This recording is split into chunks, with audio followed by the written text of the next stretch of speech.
14 November maanta oo kale waxaa khubarada dhinaca caafimaadka ee dunidu ay u aqoonsadeen maalinta cudurka sankarowga adduunka. Soomaaliya waxay ka mid tahay meelaha sida weyn looga xuso maalinta cudurka macaanka adduunka, iyadoo dadka Soomaaliyeedna ay ka mid yihiin dadka inta badan la ildaran cudurka sokorta.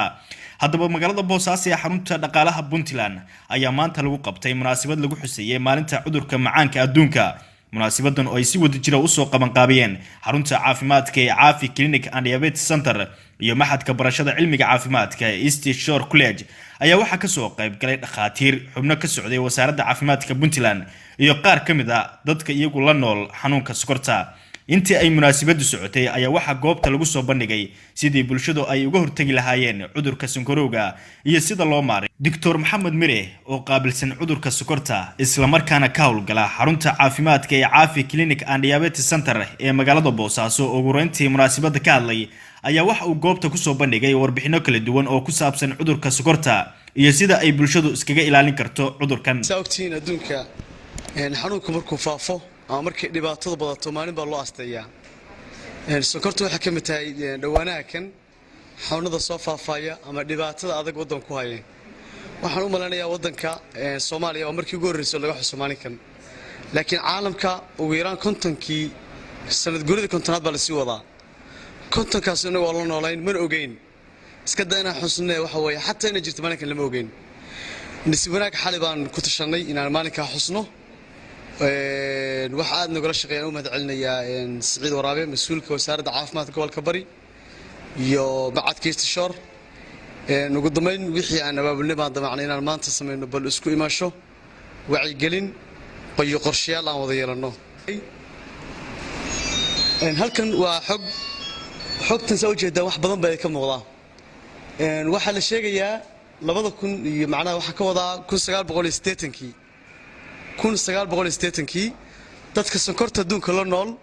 waxay ahaayeen 108 milyan. tibba mar labaad dhaatadii loo sameeyay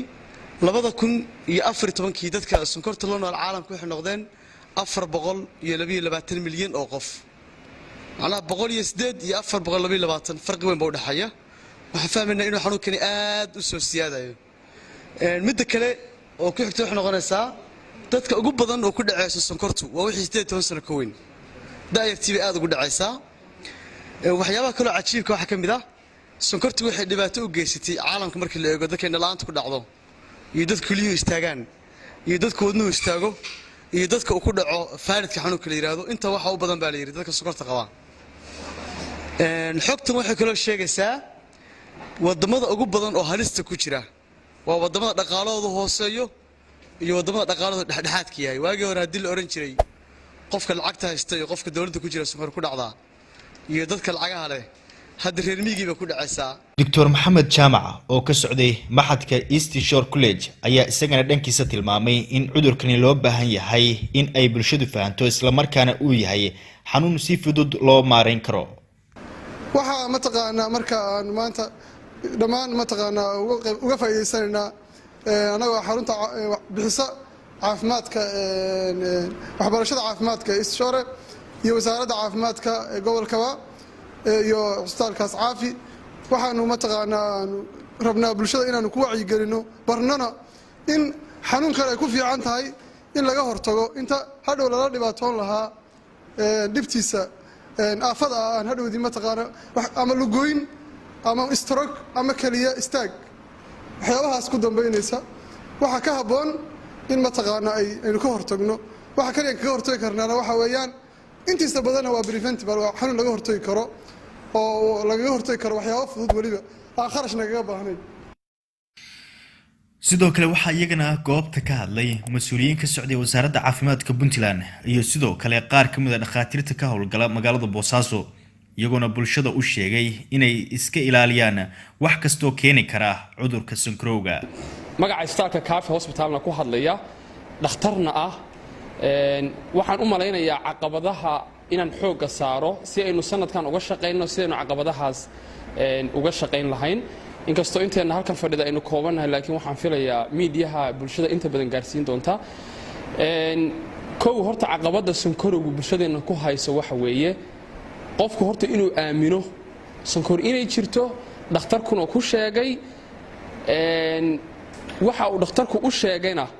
haddii uusan raacin caqabado kale ay keeni karto taa maalin walba aan la kulannaa dhakhtarku wuu la kulmaa qaraabaynu leenahay maalin walba waa la kulannaa marka caqabadaas wacyigelin la'aan bay ku socotaa wacyigelintana waxaan anigu soo jeedin lahaa inaynu guryaha ka bilowno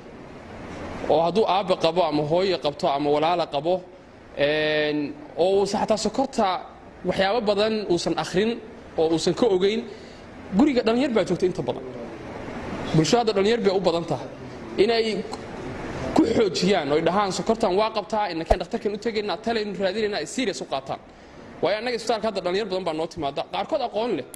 wuxuu ku leeyahay hooyo sokor bay qabtay 10 sano ma qaadan jirin dawadii maxaa hooyo guriga ugu haysatay sharaf weyn oo tahay inaan ka soo qayb galno xafladan muhiimka ah oo laga hadlayo qaabkii bulshada loo wacyigelin lahaa loona hortagi lahaa xanuunkan runtii sanadkan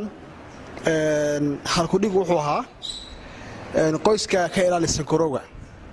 qoyskaaga ka ilaali sonkorowga waxaa ogtihiin inteenan meesha fadhida qof kasta oo familigiis ka mid ah at least qof qaba sokorta marka maxaa loo baahan yahay marka laba arrin baa loo baahan yahay arrinta koowaad waa ka hortagid sidee looga hortagi karaa ma shimaanaysaa sidaa ogtihiin xanuunka loo yaqaano macaanku waxaa la yidhahdaa waa xanuunada soo badanaya qarnigan cusub sababtu maxay tahay waxaa isbedelay qaabka loo nool yahay waayo waayadii hore dadku waxay ahaan jireen dad iska remiya oo lugeeya xoolo dhaqata ah cuntooyinka magaranaysaa naturalka ama freshka isticmaala hadda inkastoo ay biyiga ku badan tahay laakiin percentageku wuxuu ku badan yahay dadka magaalooyinka jooga sababtu maxay tahay qofkii cunto cunaya gaar ahaan Soomaalida cunto u badan carbohydrate ama energy haddana waxa qofkii ma sameynayo energy ma bixinayo jimicsi ma sameyno shaqo badan oo aan lugaha gacan ka qaban ma jirto waxaa lagu tiriyaa Soomaalida dadka adduunka ugu jimicsi yar markaad baxdaan oo arkaysaan ama Kenya u dhawtaan ama Itoobiya dhow subaxdii marka la soo kaco laamiye dad ordi arkaysaan talada iyo waxa la yiraahdaa wacyigelintu waa dawada qayb kamid ah xanuunkan san ka war hayno sida dhaqaatiirtu ay noo sheegeenba dawadiisu qayb waxa ka ah waxa la yiraahdaa wacyigelinta waayo qofkan cuntada qaadanayo iyo wuxuu cunayo bal rabaa in la kontrolo haddaan la kontrolin halka waxa iimaanaya qofkaasu wixii laga baqay inuu dib ugu noqdo marka wacyigelintu waa shay muhiim ah konton sano miyaa baa dhakhtarku wuxuu nagu yiri waxaan u maraya kontonkaas Soomaaliya waa ku dhacay waa la baarin waa loo dhimanay laakiin alxamdulillah hadda wadankii dhalinyar baa soo baratay qalabkii baa la hormariyay uu isbedelay maanta halkaan marayno haddii la yahay wali dad baa wax la tacaalaya qalab la'aan ama taqaana waxa la aqoon la'aan ula tacaalaya xanuun waxaad moodaa inay ma taqaana aad wax u tahay waxa aad looga naxo wasaaradda caafimaadka bahda caafimaadka dhammaan waxay la leedahay xiriir hadday noqoto waxbarasho qaybta waxbarashada iyo hadday noqoto qaybta daweynta mar walbana waxay u taagan tahay waxa la leeyahay sabood ay u baahdaan inay u siiso maxamed miri oo ka socday dawladda hoose ee magaalada Boosaaso ayaa isagana dhankiisa sheegay in dawladda hoose ay dhaqaatiirta kala shaqeyn doonto wacyigelinta bulshada ee ku aadan cudurka sokorta waliba ka degma ahaana annaga doorka naga aadani waxaanu haynaa hool intan ka weyn oo runtii qaadaya ilaa dad 500 ka badan aan ku caasumi karno dadka xanuunkan la dhibaataysan iyo dhaqaatiirta iyo isbitaalada oo dhan waliba hal maalin ama saacado intayna ka dhigi lahayn barnaamijkan oo kale inaynu ka dhigno week inaanu samayno oo wiiga aynu